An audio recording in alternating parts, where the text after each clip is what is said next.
India and Gujarat today. Today our Honorable Prime Minister, Shri Narendra Modi ji, is inaugurating railway project worth of more than rupees 23,000 crores in Gujarat.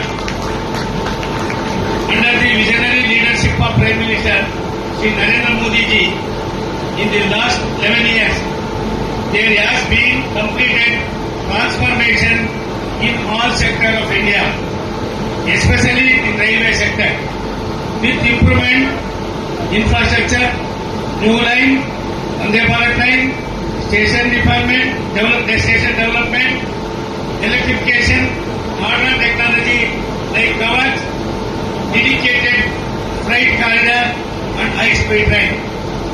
The progress of railway has got new momentum. Honorable Prime Minister always says, rail बढ़े तो देश बढ़े, rail बढ़े तो देश बढ़े. That is the railway progress in nation will progress. He also says, railway is the engine of growth of India.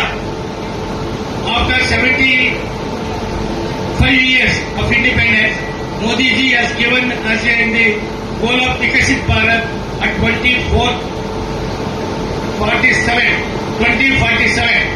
Viksit Bharat. Railway is an important pillar in the goal of Viksit Bharat. There was a time when railways was misused.